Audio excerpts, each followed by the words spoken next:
All right, here is that other old chestnut. If it's not roads, it's whether or not we can discriminate against black people if we want to. Here is the whole panel addressing whether or not they would have signed the Civil Rights Act. Oh my God. Deductus Senator nigronis. Barry Goldwater voted against it for libertarian reasons. He did not feel it was the government's job to tell a private business owner what to do. Senator Al Gore Sr. voted against it because he opposed integration. If you had been in the Senate, how would you have voted? I would have voted for it.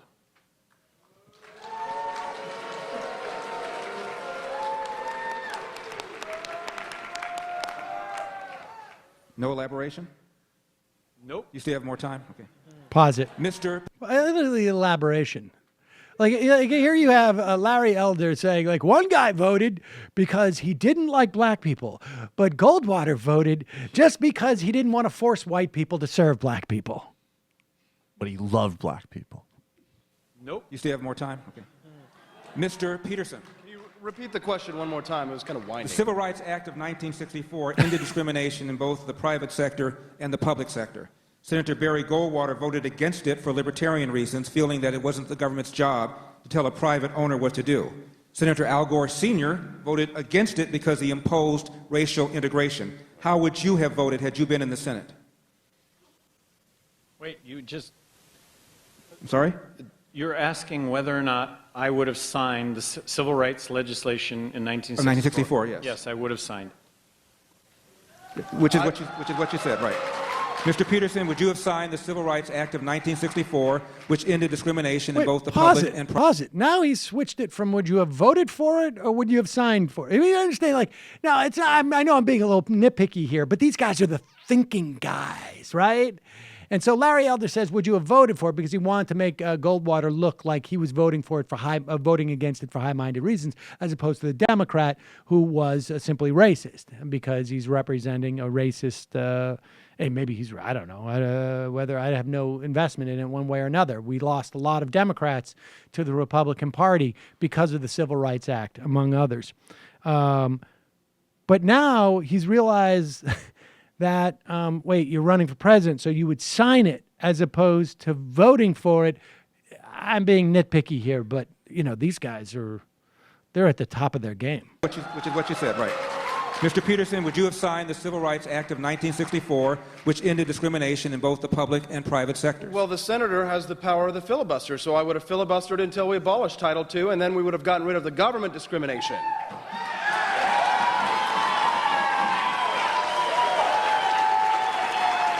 Dr. Feldman, had you been in the Senate in 1964, how would you have voted on the Civil Rights Act? I would hope that I would look at it very, very carefully, end government discrimination, and when it came to private discrimination, we need to find what would cause more harm, what would cause less harm, and do what makes life better for people. And that's a very difficult decision. Pause it. Jew. So in other words, even though we signed this bill and passed this bill over 50 years ago, still can't quite figure out whether or not it was better or worse for people. I'm sorry, this is not theoretical enough for me to be able to analyze whether or not it's good for people or bad for people. That's what he's saying. We shouldn't have government discriminate, but we needed to come up with something that was good for people, and I don't have enough data 50 years on. Let's give it another 75 years. But and definitely see. won't be like Al Gore's dad, man. Tell you that much. That guy was an asshole. I also, these people want to eliminate all government functions. The civil rights movement was about not just public, but clearly, I mean, what do you think when they were doing sit-ins at diners? That's private entities. So these people say, get rid of government discrimination. They essentially want to scale government down to nothing. So that answer always annoyed me so much. It's so disingenuous. Like, what does government discrimination mean when there's barely any government functions Well, left? it would be You know what I saying mean? like you can't vote if you're black. So they would support the voting rights legislation. Well, but not nothing else. necessarily, Yeah, because that's that a probably violation went of too states' far. rights. Yeah. But it could be things like if you are, I don't know, getting a driver's license. But they don't want that. I bet Austin Peters doesn't want driver's licenses I don't anymore know. in the government's There's- hands. there's- That's We'll get to that inefficient. later. There's a difference. Why would we have that when we can have jetpacks? All right. Is there any more of that one? Okay. Mr. McAfee, would you have voted in favor of the 1964 Civil Rights Now Act he's back had to you been in the vote Senate? instead of sign. As many of you know, my wife is black, and having spent 3.5 years living 24 hours a day with her, I can assure you that legislation in no way ended discrimination. What it did is bring to the awareness that it is here, but discrimination will not end until you open your heart and your mind and your judgment to a person of another color, another race, another language, another religion. Mr. Pause it. So wait a second. So here's John McAfee again, not answering the question. It didn't end discrimination, but you know what it did do, John? It made it possible for your wife to stay in the same hotel with you as you go to this convention in Orlando. I have a good reason to believe that Orlando would have been one of those places where your wife would not be able to stay with you. In fact, not only that, my guess is that in Florida, you also would have been breaking state law to marry your wife. Now, if I bought my own hotel, man. Yeah, think about it. I have my own road that black chicks that I'm married to can go on. And then we go to my hotel called the McAfee Loves Black Chicks Hotel and Casino. Just thinking a little big picture here. We go there, and it's an open-hearted place, man. So I think I answered your question. Mr. Perry. Allow me to give everyone a history lesson. Of The course. segregation in the South was not because necessarily of racist business owners. It was because of racist legislators telling the business owners that they had to segregate the lunch counters. In Virginia, it was business owners that helped the protesters violate the statute by saying, "Come into my business, violate the law." That should have been outlawed. The forced discrimination should have been repealed. That is the only thing the Civil Rights Act should have done.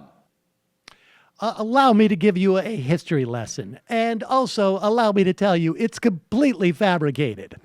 It is because the business owners were the most progressive and wanted to open their doors. However, the lawmakers, who we all know were not in any way influenced by the business makers in their communities, had decided completely arbitrarily to outlaw black people from going into their establishments. Therefore, ipso facto, you have reductum ad racism. Allow me to make Ted Cruz look likable and attractive with a history lesson.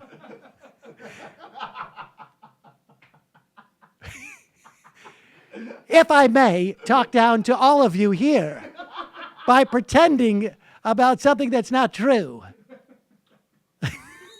Oh my God. I'm the guy that looks like the waiter in a weird off-brand 80s horror film. And I would like my speaking time to explain the problem with the Negro race, or as I call it, a history lesson. Is the entire audience, when this guy is talking, is the entire audience rolling on the floor laughing? Like, I mean, honestly, like, is there anybody, how did this guy lose? That's what I want to know. How did this guy know? Well, the dynamic is he's the true libertarian. He announced himself as the libertarian wing of the Libertarian Party. Oh, Ba-boom. touche. I've never, ever, ever heard of a libertarian who said that they're the true libertarian, except for every single libertarian who's ever called this program, which I think is in the, at least, if not the hundreds, in the Dozens. Close. At the bare minimum. And please, Scores. what's that guy's name again?